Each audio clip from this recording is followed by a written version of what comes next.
I was going to film my T1500 review today, but this morning I had a sore throat, and yep, I finally got COVID after all these years of trying to avoid it, so I have to take the next 7 days off.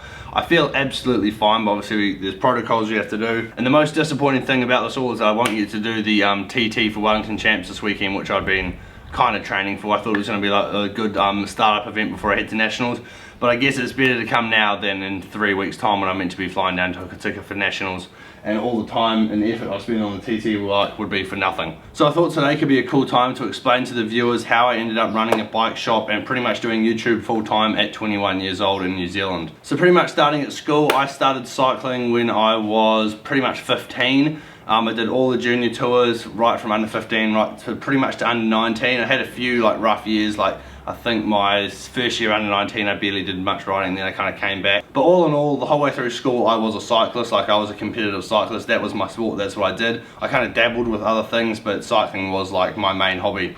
I started my YouTube channel the first year of under 17 with just some GoPro videos, and pretty much the only people that would watch them would be the guys that I raced with. So I used to get like 100, 200 views, and that was actually pretty big for me, and I really enjoyed that. I enjoyed the people commenting on it, even though they were just my mates. And then the second year of under 17 I started making like proper like cycling vlogs, because Cam Jeffers had a few thousand subs back then, and that was kind of like what I wanted to do. I was like, oh, what he's doing is pretty cool in the UK. I'm sure that someone in New Zealand could do that. So I started making like videos where I'd take my camera out and like kind of film myself riding past, and then I started talking to the camera more and more and more. And then I was like, you know what, this is something that I really want to do. And then this big dream came about that I wanted to be a YouTuber, but specifically I wanted to be a cycling YouTuber, and I wanted to travel the world, film all the biggest races, and just live this crazy life with super expensive bikes and get to ride in the coolest places in the world. So that's kind of a good place to start this, to kind of see where my head's at, and that's what I was thinking when I was about 17. So I finished school the year of 2018. And once I finished school, I moved to Wellington in March of 2019 and went to the Wellington Film School, which originally I did enjoy the first like month or so, and then I just realized that the people down there and that situation and just like movie films aren't what I want to make. The only reason I liked filming is because I enjoy making YouTube videos, and I didn't actually enjoy the movie making side of it. I thought it was slow. Like these pieces of content, I'll come up with the idea in the morning, film it during the day, edit it at night, and then upload it, and it's all done in one day. And I really enjoy that, and I can get it out quickly, and then you guys comment on it, and I can kind of scroll through the comments and see if you guys are enjoying the video. And I like the speed of YouTube, and I do not like how slow it is to make a movie, and even like short films and stuff. So I quickly discovered that's not what I wanted to do, and moved back from Wellington to the Wairarapa pretty much end of 2019, for September, November. And the end of 2019 is when I decided that I wanted to really start ramping back into cycling, because I had spent a lot of time on my studies. So I was like, no, I want to get back into cycling, start making these videos again.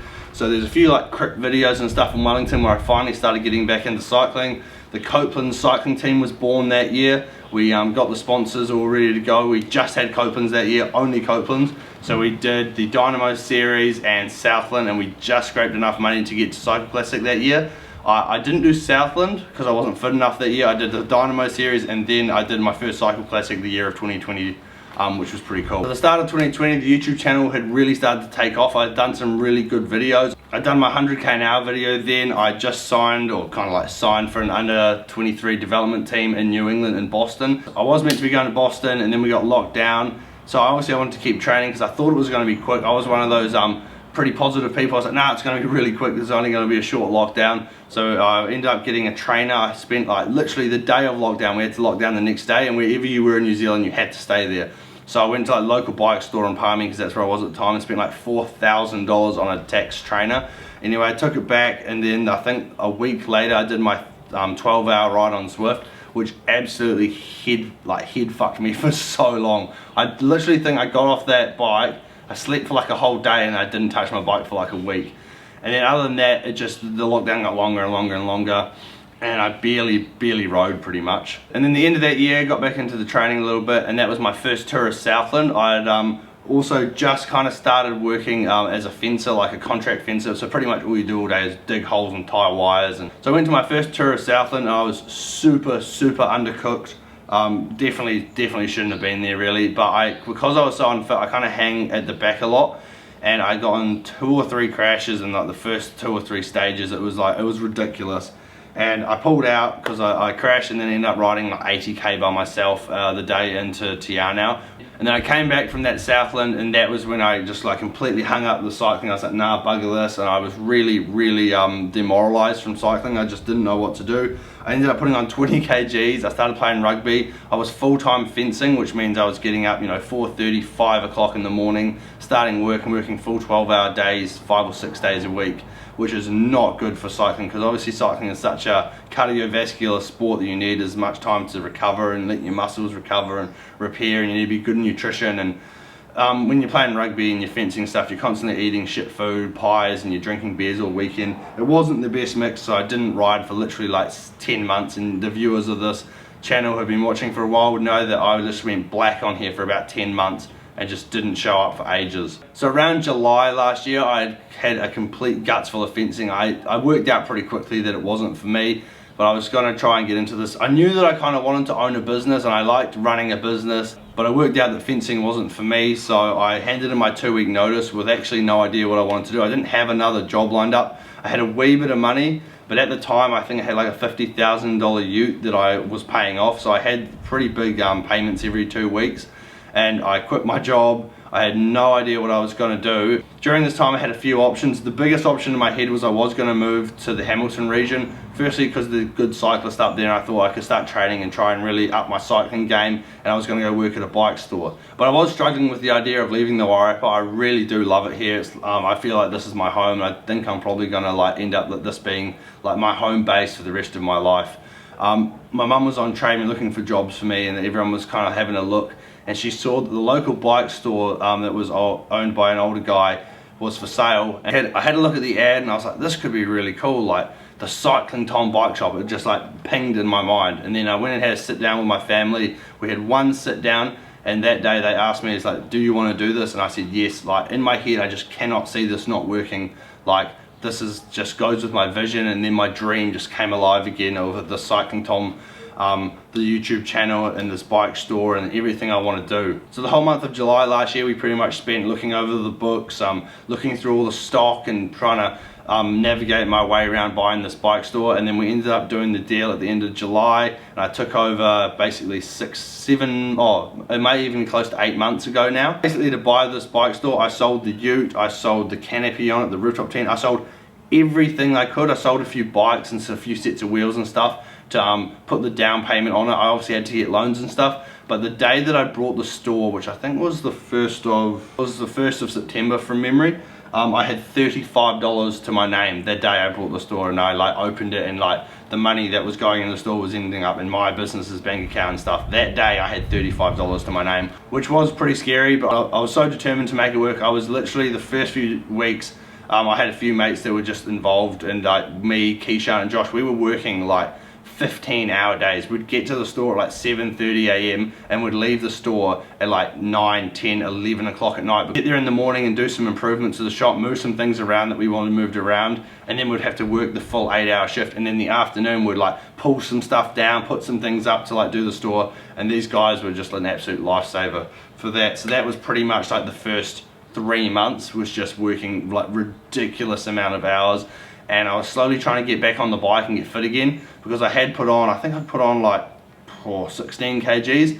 When I brought the store, from memory, the end of the rugby season, at the final I weighed like 96 kgs, and that's like the exact week that I brought the store. And yeah, I remember I was around about 96 kgs, and as of today, all the training stuff, I'm at 80 kgs now. And when I did Cycle Classic, I think I was 75 kg. So I'm slowly I'm closer to where I was at Cycle Classic than where I was halfway through last year, which is super good. Yeah, that's kind of like how I ended up buying a bike store. And then in the last 6 months, obviously I didn't think anything was going to go crazy, but the YouTube video of me buying the bike store went crazy. I've just like had a new like sense of life, and like the amount of things that I can do with this bike store, it's so much more than a bike store. The YouTube channel, I've been able to buy the shop van, have that custom wrapped, and now we've got the team car for Couplands, which I actually own. I actually own that car. We've just put all the wrap on it for stuff. That's why the CyclingTom is like the majority on the car. I just started the development squad and brought 9 Pinarellos. A year ago, or even 6 months ago, I never thought this would have even been a possibility.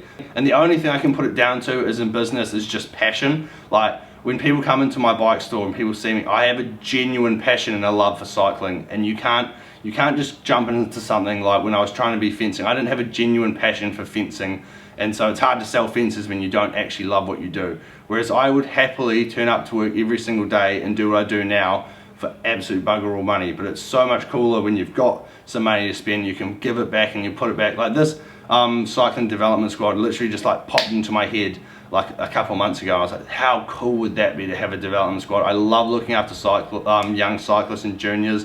Like for the last year and a half, I've been giving away cycling kit as and when I can, because I knew how hard it was to get into cycling. I would love to start a foundation in New Zealand where I can like help young cyclists and get people on bikes, not necessarily to road cycle, just as transport and just to help people get around, because cycling is the best sport in the world, because it is also transportation, which is pretty cool, and it's a quick way and a good way of fitness to see the whole world. So I wrote a list of pretty much everything I feel like I've achieved up until now. This isn't like to flex or anything, it's just kind of show you guys that you need to keep your dreams alive, because this time last year I was just working a menial job. I didn't enjoy what I did, and I wasn't the person I knew I wanted to be. Like a 15-year-old Tom was to look at Tom from a year ago versus now. This is what I'm meant to be doing. As of today, I'm 21 years old, living in New Zealand. I own a bike shop. I've just started my own web shop. It's going to have everything for sale. It's going to be called CyclingTom.co.nz. I almost have 20,000 subscribers on YouTube, almost 3.5 million views on YouTube. I own 7 dream bikes. Like I own almost $50,000-$60,000 worth of road bikes. Like that absolutely baffles me the other day when I had to do those numbers and work out how much I owned.